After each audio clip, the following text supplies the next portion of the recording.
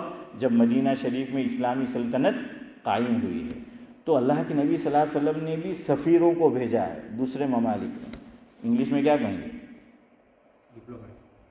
Diplomat. ہاں تو وہ بھیجا ہے، تو ایک جگہ حضرت دحیہ کلبی رضی اللہ تعالیٰ عنہ کو بھیجا۔ وہاں علماء نے لکھا ہے کہ کسی کو بھیجو تو ذرا اس کی شکل و صورت بھی کیسی ہونی چاہیے؟ اچھی ہونی چاہیے، اس کا بھی اثر پڑتا ہے۔ تو اللہ کے نبی صلی اللہ علیہ وسلم نے اس کی وجہ سے کیا ہے، ان کا انتخاب کیا ہے۔ ہاں صرف شکل و صورت نہیں دیکھنی ہے، یہ اوپر کا مالا بھی خالی نہیں ہونا چاہیے ہے۔ ہاں تو کیا ہے، اوپر کا مالا بھی بھرا ہوا ہو اور ساتھ میں یہ اضافی چیز ہے، اللہ کی طرف سے، کوئی کالا، کوئی گورا، کوئی گندمی، اللہ کی طرف سے ہے۔ لیکن بہرحال اگر اضافی یہ نعمت ملی ہوئی ہے تو کیا کرو، اس کا انتخاب کرو کہ اللہ کے نبی صلی اللہ علیہ وسلم نے جو ہے وہ ان کا انتخاب کیا۔ یہ علماء نے لکھا ہے، میری بات نہیں ہے، کہ حضرت دحیہ تو کچھ صحابہ بڑے خوبصورت، ان میں ایک حضرت جریر رضی اللہ تعالیٰ عنہ بڑے خوبصورت تھے۔ اللہ کے نبی صلی اللہ علیہ وسلم نے فرمایا کہ یہ میری امت کا کیا ہے، یوسف ہے۔ جیسے فرمایا کہ میری امت کا فرعون کون ہے، ابو جہل۔ ابو جہل کو اس امت کا کیا کہا گیا، فرعون کہا گیا، اور کہا کہ فرعون سے بھی بڑا فرعون، مرتے مرتے بھی کہا کہ میری گردن ذرا نیچے سے کاٹنا، تاکہ جتنے سر اور گردنیں وہاں پڑی ہوئی ہو ان میں سب سے لمبی گردن میری نظر آئے۔ دیکھیں مرتے مرتے بھی، تو اس لیے کہا کہ میری امت کا فرعون حضرت موسیٰ علیہ السلام کے زمانے میں جو فرعون تھا اس سے بھی بڑا فرعون۔ خیر، تو میں یہ کہہ رہا تھا کہ حضرت جریر بن عبداللہ رضی اللہ تعالیٰ عنہ فرماتے ہیں کہ میں جب مفہوم ہے اللہ کے نبی صلی اللہ علیہ وسلم سے ملا، کوئی وقت اور کوئی ملاقات ایسی نہیں تھی کہ حضور مسکرا کر مجھے نہ ملے، ہنستے ہوئے نہ ملو، ہمیشہ میرے ساتھ کیسے ملے، مسکرا کر ملے ہمیشہ۔ تو بھائی ہمیں اپنے گھر والوں کے ساتھ تو کم از کم ایسا رہنا چاہیے، جب بھی گھر میں داخل ہو تو کیا کرو، پہلے سلام کرو، ہے۔ ہاں سلام یہ دعا ہے، بڑی عظیم دعا ہے، بڑی عظیم دعا ہے۔ ترکیہ کا جو ایک بادشاہ گزرا ہے تو ہمارے بزرگوں میں حاجی امداد اللہ صاحب مہاجر مکی علیہ الرحمہ، وہ کیا ہے ایک خاص وجہ سے ہجرت کر کے مکہ مکرمہ چلے گئے، اسی لیے ان کو کہا جاتا ہے مہاجر مکی علیہ الرحمہ۔ تو جو ترکیہ کا بادشاہ تھا اس وقت میں، اس نے حضرت کا شہرہ سنا کہ بڑا تقویٰ ہے، بزرگی ہے، اللہ نے بڑا دینی اعتبار سے نوازا ہے، تو کہا کہ میری چاہت ہے کہ حضرت میرے یہاں تشریف لائے، میں حضرت کی زیارت اور ملاقات سے مشرف ہوں اور میں آپ کی مہمان نوازی کروں۔ تو حضرت نے کوئی مصلحت ہوگی تو منع کر دیا کہ میں یہ تو نہیں کر سکتا، البتہ بادشاہ کو میری طرف سے کیا دے دینا، سلام پہنچا دینا، یہ میری طرف سے تحفہ ہے۔ اور پھر حضرت نے فرمایا مفہوم یہ ہے، بزرگوں سے ملتے اسی لیے ہیں ہم، اور ہمارے گھر اسی لیے لاتے ہیں تاکہ ہم پر اور ہمارے گھر پر، ہمارے گھر والوں پر اللہ کی کیا ہو، رحمت، برکت یہ نازل ہو، سلامتی نازل ہو۔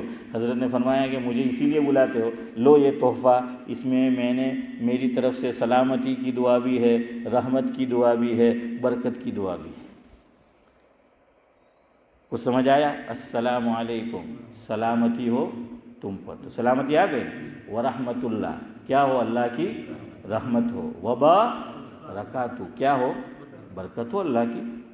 تو ہم اپنے گھر میں برکت چاہتے ہیں لیکن ہم دعا نہیں کرتے، اور میاں بیوی ایک دوسرے کو سلام نہیں کرتے۔ دیکھیں شرم لاگے، میں کہ لڑتا شرم نہیں لاگے લડતા શરમ નહીં લાગે હસબન્ડ વાઈફને? બાજુવાળા સાંભળે, આપણે કહીએ ને લડાઈ તો કે તું લડે તો કંઈ નહીં, ધીરે બોલ, તો કે કેમ, કે બાજુવાળા સાંભળે, એટલે બાજુવાળા સાંભળે તો શું થાય, હે ફારૂકભાઈ? ہاں آخا ایریا میں خبر پڑے۔ تو اس لیے جو ہے کہتے تو بھائی وہ نہیں، تو اس لیے آج دوسری نیت کرو کہ جب بھی گھر میں جائیں گے انشاءاللہ آج سے سلام کریں، ہیں؟ ہاں، اور بیوی بھی میاں کو سلام کرے، اور میاں بھی کیا ہے، بیوی کو جو ہے وہ سلام کرے۔